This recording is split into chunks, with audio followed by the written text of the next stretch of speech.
Hey, Grace Costa, photographer. How are you today? Good, thanks, Natasha. Thanks for having me. No problem. So, as I mentioned when I first reached out to you, I'm doing this series called Think Big, Start Small because I'm really curious about the conversation around people stepping into their big ideas. The fact that we have these amazing ideas that we want to bring to life, but sometimes it takes lots of little tiny steps to actually go ahead and make them a reality. So, I absolutely adore your work, but for those of the people listening here today that haven't heard about you, just tell us a little bit about who you are, what you do, and what's led you to the work you do today. I'm Grace. I've been a photographer for, I'd say, 17 years. I got a qualification in photography in Canberra, Mm-hmm. and for the past 10 years, I've been a government photographer, so mostly corporate style photography. But that being a photographer in the corporate world hasn't worn me out so much that I don't explore photography outside of work. Yeah. I have a genuine passion for it, so in my free time, I do more photography. So then I teach photography as well, helping other people with their goals, learning the art form. Mm-hmm. Uh, but I think when I was studying photography, I wanted to be a commercial photographer so I could earn money, um, and do something that I loved. But Yeah. also in the back of my mind was being an artist. Now, I love art and I'm interested and I'm a creative person generally. So now I've come to that point in my career where I can have the freedom to explore artistic side of photography and create art, and that really interests me because that stuff comes from my heart and my soul. Yeah. Nobody telling me what I have to do. It's not commissioned work where it has to be against a brief and a certain time frame. It is my own imagination, my own time frame, and I can explore whatever I want. And I love that.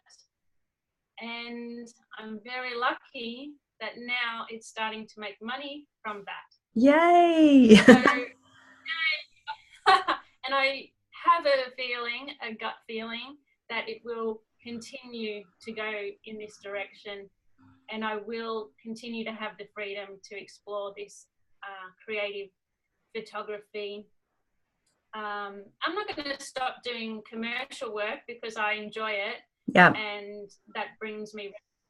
So Yeah. yeah, I have a good balance there. Yeah, I think it's really lovely that you've been able to do both, sort of set yourself up financially, but then have that freedom to explore. And the fact that this is generating revenue for you now is just a massive bonus. I mean, I think the fact that you just get to do what you love is amazing. So, and you can see that in your work too. Like you can see there's a real connection between you and the exhibitions that you're doing now and the work that you're doing away from the commercial work. So, um, so I first heard about, well, I don't actually know where I first heard about you, but I came along to your horse exhibition. Was that last year? November last year, wasn't it? Yeah. And it was amazing. It was fascinating. My daughter wanted to bring home every single one of the photos and the pieces. And she did get a small collection for Christmas, so she was very excited about that. But the idea for the horse exhibition, so just explain a little bit about what horse was in your mind, maybe originally, and what it became today. Originally, it was about photographing horses inside urban environments. Um, it still became that type of concept, but initially it was going to be photographing horses in multiple environments where they blend into the unnatural environment. Oh, So wow. a Yeah. chestnut horse blending into, say, a red brick wall, for Wow. instance.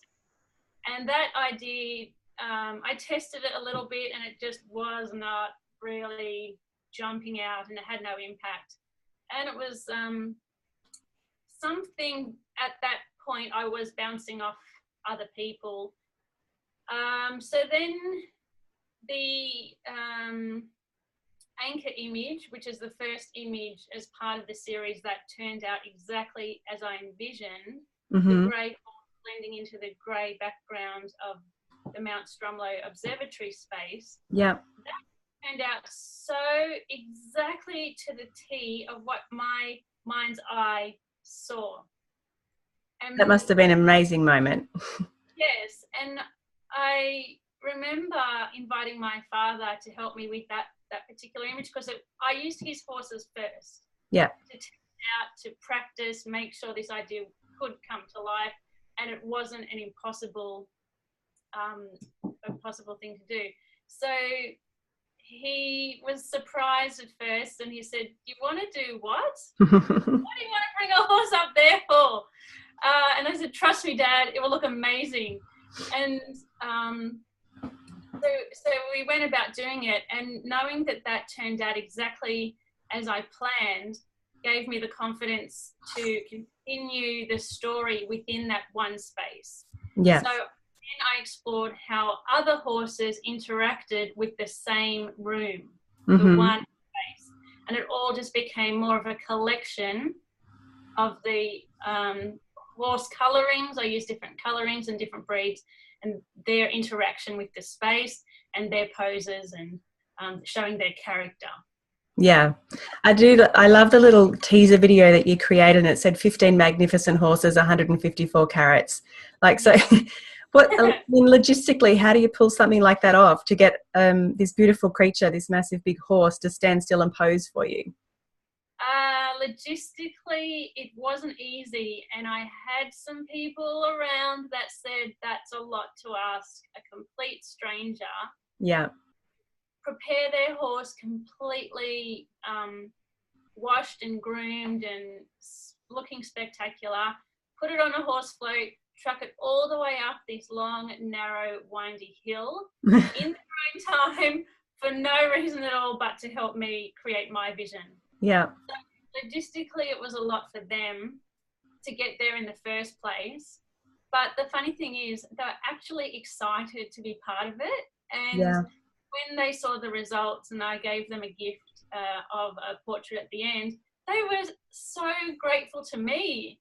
Wow. Because it's their horse and experience unlike no other. I was grateful to them. They helped me more than I helped their horse. So then the shooting itself, that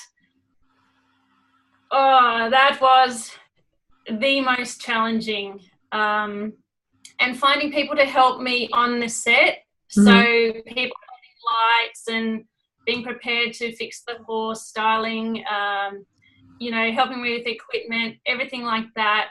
I didn't have a team of people before I started this. I had to collect a team along the way.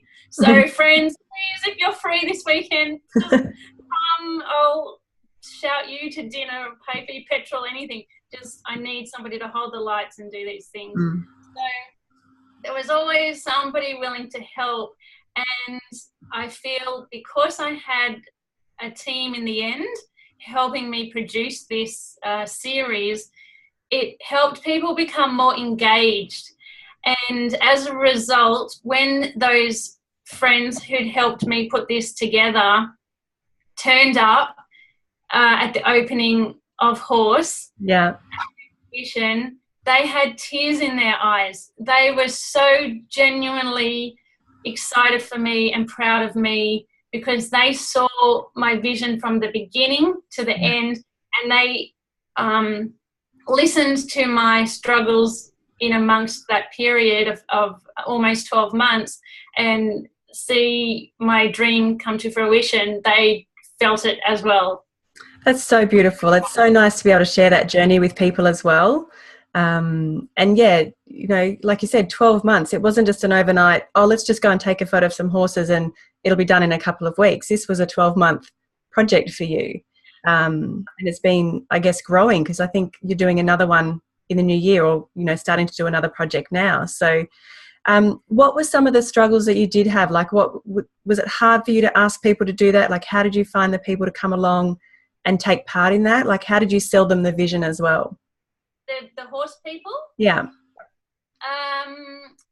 Once I started with my dad's horses, then I'd run out.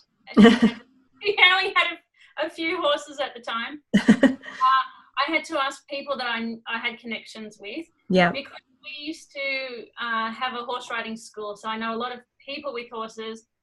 But in saying that, I was after very specific horses. Yeah. So then I had to create a Facebook campaign, and I put it out there and I sold it to people. I'm photographing these horses for this exhibition. I can't tell you the location. I kept the location a secret, actually. Ah, very cool. Would you be willing to come on board? It's going to take an hour of your time. This is what I require from you. This is what you'll get back from me in return. And send me a picture of your horse. And sourced most of the horses that way. Awesome. And then sometimes I didn't get the horses I needed through social media. And when I was photographing one of the horses at the equestrian centre, in my head, I'd been looking for a Palomino horse for a good 6 months and I hadn't come across what I needed. And I was driving out the driveway and I saw this little girl riding her horse, and I thought, oh, this is going to be weird, but I really need to capture it. That's the horse I want. Yes, it was beautiful.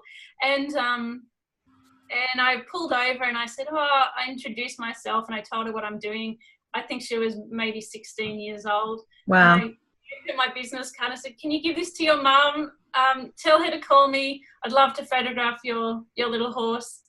And actually, that horse is one of my top selling prints, and it's this one here in the background. Yeah, it's beautiful. Yeah, so it was just by chance crossing each other's paths that I found that one. That's amazing. And what a beautiful gift for you to give the horse owners as well. Like you said, it's a memory of their horse that they wouldn't normally have. Yes, exactly. And another time my father was in hospital. He'd come off one of his horses in an accident and broken his ribs. And the nurse, I shouldn't be smiling when I say this.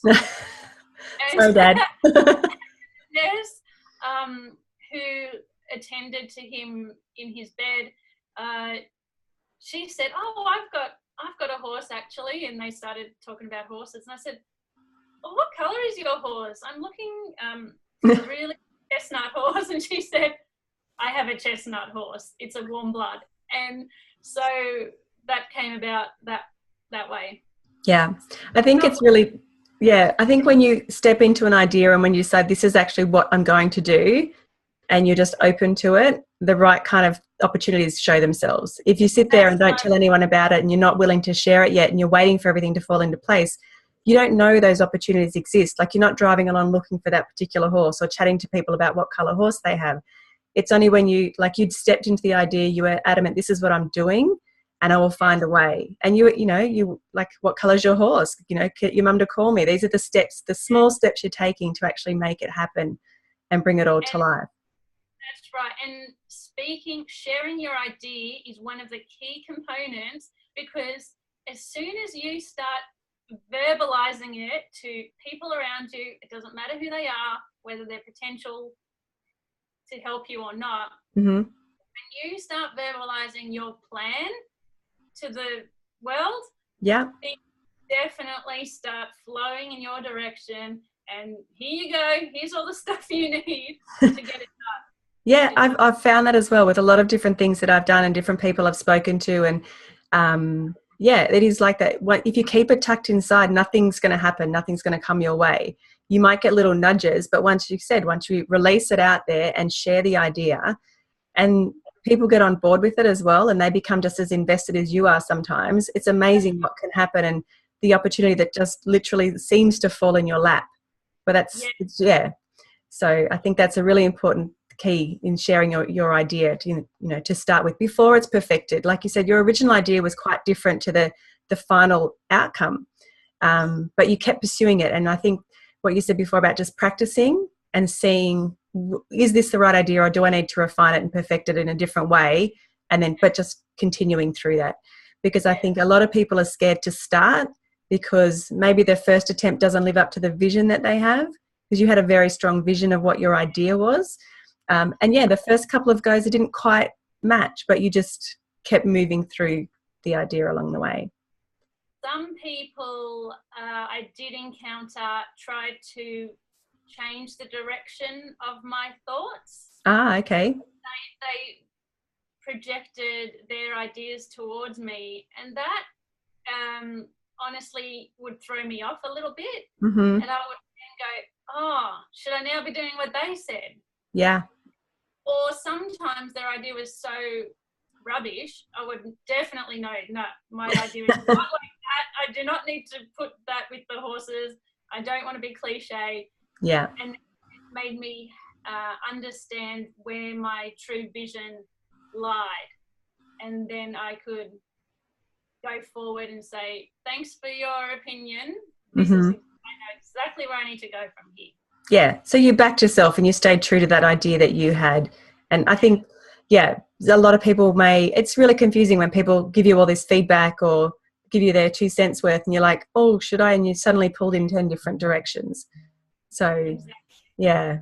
So along the way, what was some of the, I guess, the best advice? Was there any sort of piece of advice you were given by someone that stuck with you throughout, or maybe not through this exhibition, but throughout your photography journey, something that you sort of keep calling back on?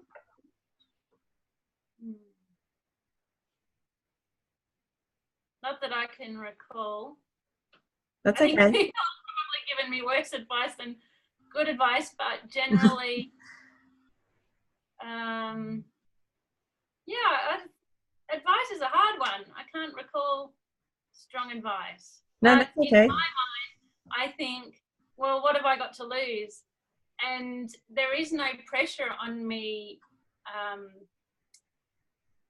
in a respect, because this is not doing this creative conceptual work is not my sole income. So I have the luxury to just try it and see.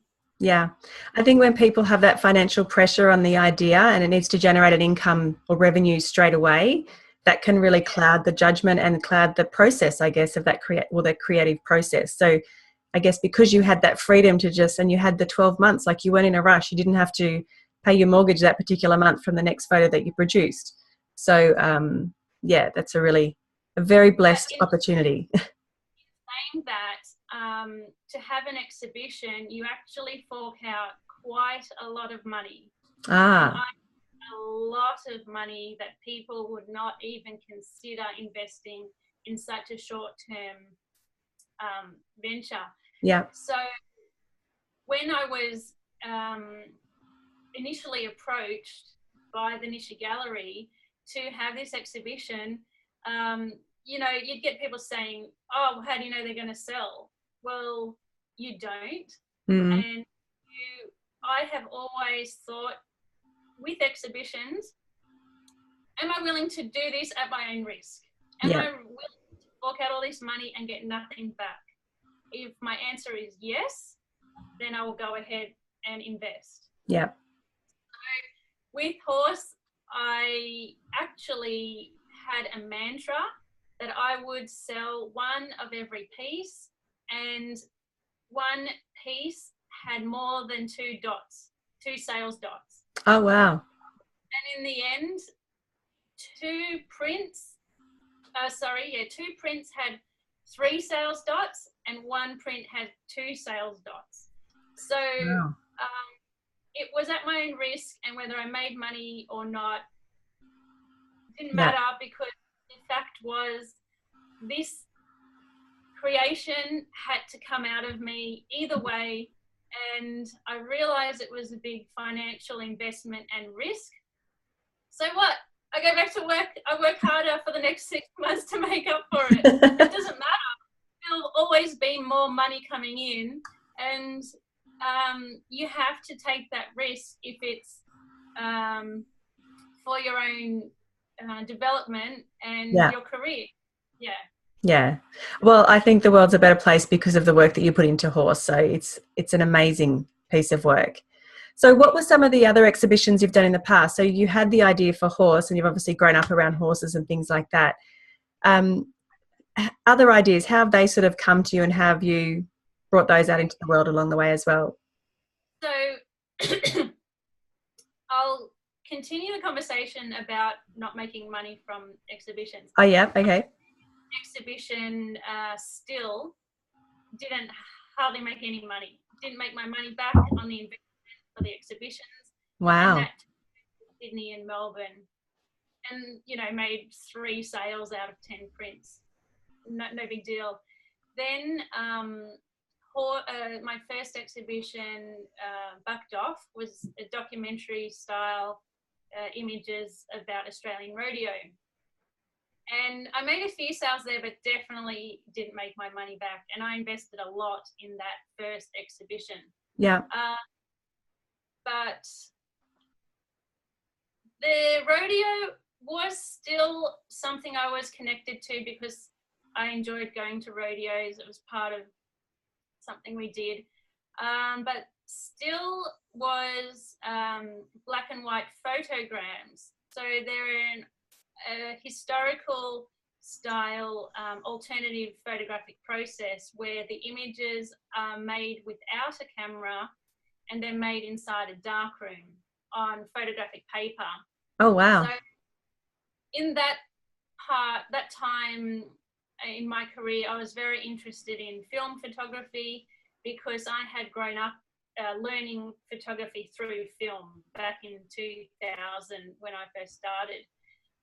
So I'm very interested in those historical processes. Yeah. So I wanted to explore photograms and bring them to life because nobody's doing that type of work.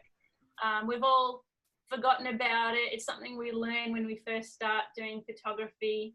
Yeah. But nobody's really sharing it and exploring it as an art form that we can use today. So that's why I was exploring photograms, and I did floral type images for those. So I guess they were more experimental and exploring and just playing. Yeah. There was no personal connection there, and that's what's helped me realize the difference when there is a personal connection to your work. So much is different when you are personally connected to when you're just doing something to look good, or it's an exploration, or it's play. Yeah. But in saying that, all that other past exhibitions is important to get me to this point. Well, it gives you the experience, doesn't it? Right, it gives you the experience, it gives you understanding. So I don't discount anything I've done in the past. Yeah. Yeah. No, that's awesome. So for anyone that's sort of shying away from the ideas they have you got any sort of words of wisdom that you want to share as, from a creative standpoint? Because I'm sure as a creative you get a lot of different ideas, and you said that when something's so personal to you, it's a very different feeling. So, yeah, I guess anything you want to share on that front for any other creatives out there? Yes, it's okay to have ideas.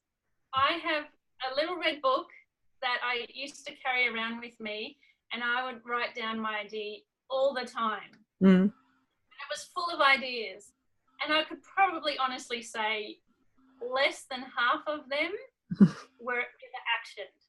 Yeah. And I've realized it's okay to have ideas that you don't action, because the ones that you do action, they're the ones that are meant to be dealt with. Yeah. The other stuff isn't maybe the right time. It isn't maybe the right idea.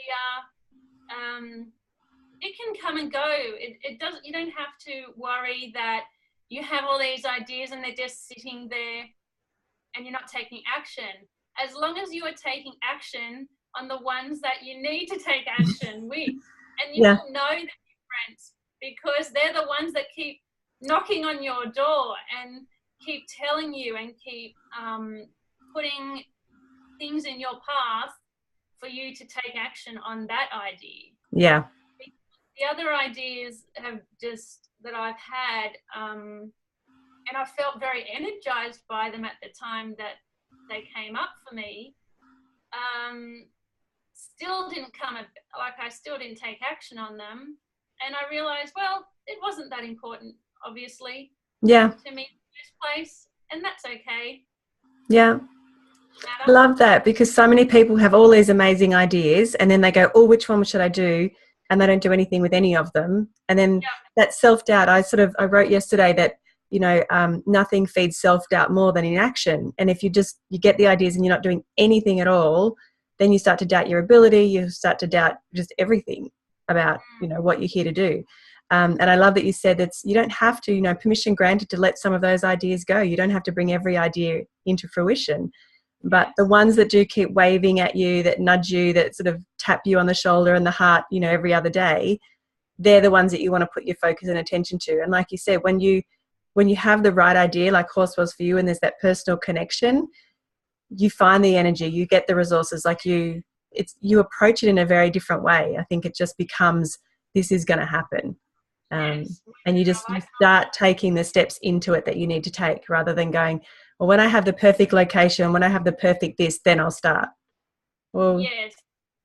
And I think that comes from fear as well. When you start making excuses for yourself, mm-hmm. I'll wait for this, it's not the right time in my life, or this or that.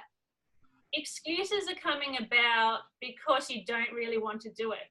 Yeah. And you have to notice that as well in yourself. Am I making excuses for fear? Or am I making an excuse because I don't actually want to do it? Yeah. It doesn't mean anything to me. Yeah. I just think I should. So I think there's a really good distinction between the two. And you don't have to do every idea that comes up. And I know when I first started my business, I had no idea really what I wanted to do. I just knew I wanted to leave my corporate life behind and try something new. So I tried a few different things and they were working, and I would get ideas around that industry or around what would help a particular group of people. But I wouldn't take full action on the ideas because, again, I wasn't actually that interested in them. They were an idea that was helpful. It would help people. I could do it and it would make money. But I wasn't really that invested in it. I could have taken it or leave it, then left it. So it was only when I started to get ideas or follow ideas that actually meant something to me that everything, it just feels different, doesn't it? It just changes. And you start getting, there aren't as many excuses as there were on the other ideas that maybe weren't as important. And you can get away with getting stuff done on stuff that you don't really care about for a little while, but I think that soon catches up with you as well. They sort of run out of steam and momentum pretty quickly. Exactly. And when you are doing work that you're really meant to be doing, you have so much energy. Yeah. You know what I mean? And there are no excuses, and that energy drives you and your motivation to get it done no matter what the challenge is. Yeah. And I think you show up in a different way too. You have a different energy about you that you project out onto other people as well. So people sense the different energy if you're just going through the motions with something, as opposed to you're truly showing up to do this thing. It's a very different idea. Awesome. And when I was photographing Horse, I was doing it on my weekends after full-time work. Yeah. And I would get up and go on this long drive to the observatory to, spend a couple of hours doing this work, all in my free time. But I had that endless energy because I knew this vision was important and I wanted to do it. Yeah. Awesome. So it didn't feel like a chore. Did you have a lot of mountain bikers popping in on the set to sort of check out what was going? Sometimes they were like, what is a horse doing in there? There were a few surprised people. So, yeah. I must admit, my husband rides Stromlo more than I do, but when I do ride up there and I get to the observatory, I always look over just in case there's you and a horse standing inside. Just in case. So what's in store next for you, Grace? Like you said, so you've got Horse and you've been doing your exhibitions and it really has been a complete labour of love for you. So what's next on the cards for you? The funny thing is I felt like I decided not to do exhibitions for quite a while. Yeah. Because they take so much energy and financial strain. But the funny thing is, when I decided that, I get a phone call from the Polo Club inviting me to have an exhibition with them. Okay, maybe one more. But I want to find a different way for artists to have exhibitions where they can do it without such a financial commitment. So I'm coming up with an idea there. But what else is on the cards? Well, I haven't stopped working on my next horse series. I've been shooting that just casually, and I will ramp that up in spring and summer when the horses have shed their winter coat. And I know the horses are so fluffy at the moment. They look terrible. So I'll ramp that up in spring and summer. And if all goes to plan, that will be launched the beginning of next year. And I'd also like to collaborate with a few people. I haven't asked them yet, so I'm not going to say who they That's are. okay. It's a different industry to incorporate with horses.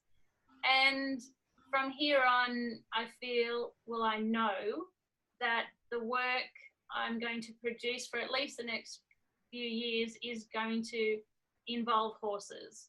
That's awesome. That is such a great feeling to know the direction I'm going now.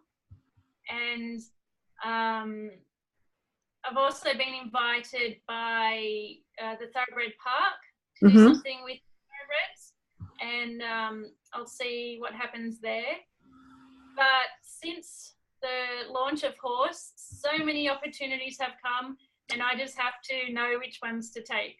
Yeah, I was about to ask you, so what opportunities have opened up for you since this exhibition? Because, yeah, you said the phone's ringing now and people are wanting you to be part of this, that and everything else. So is that exciting, overwhelming? I guess it's a bit of both, isn't it? Every single time something happens, I just go, oh my God, I can't believe I'm going to get featured in Equine magazine. Wow. And I get excited every time, and my husband's like, yeah, okay. And he's just used to it now because that's what's expected. Yeah. But for me, it's still unreal to, have an interview with you, to be featured in a couple of equine magazines, features in Australian interior blogs, and invitations to art shows. They're ringing me up saying, can you please enter our art exhibition? Wow. I love that you're still getting a kick out of it. Yeah, and are you interested in having an exhibition with us? So I feel like, this is so bizarre that it's all coming to life because I was on the right trajectory with doing something that I'm personally connected to. And when they go like hand in hand, it is like fireworks, and you have so much opportunity and choice, and it's given to you to continue you on this path to create this type of work. Yeah. And the universe is saying, this is you, this is right for you, this is what you can be all about. Yeah. And I'm excited because I was a little bit shy to say, I love horses. I'm one of those I'm a horsey girl. Horsey girl, and my teenage bedroom had posters and everything horse. I was all about the paraphernalia and all these things, as I'm sure Cassidy, your my daughter, her room, like that. Yeah, her room is just everything in there is horse related. So I can totally relate to that. I had a horse when I was a young girl, but I didn't have all the stuff. I didn't have the little toys and the posters and that. I had the horse, and I rode him all the time. But she's got the horse. Everything in her room is horse related. Like, it's unbelievable. She makes photo frames for her friends from the old horseshoes. She cleans them up, and then she puts photos of her friends and her on the horses, and gifts them as a little. It's just amazing. She's so horse mad. So I totally get this, and I love that you've been able to bring that passion and that part of who you really are out into your work. And like you said, you're taking the right kind of action, and that's been rewarded, you know, over and over again. Right. And I was never meant to be a fantastic horse rider, even though I have a fantastic father who could bring me up to scratch with horse riding. Horse riding for me was pleasure, and what connected me to my father and my family. It's what we did together. Yeah. But my version of that upbringing is exploring and expressing it through photography, because that's all I know. Yeah. That's how I know to tell stories. So I'm really lucky that I have found this journey, or it has found me at the right time in my life and at the right time in my career.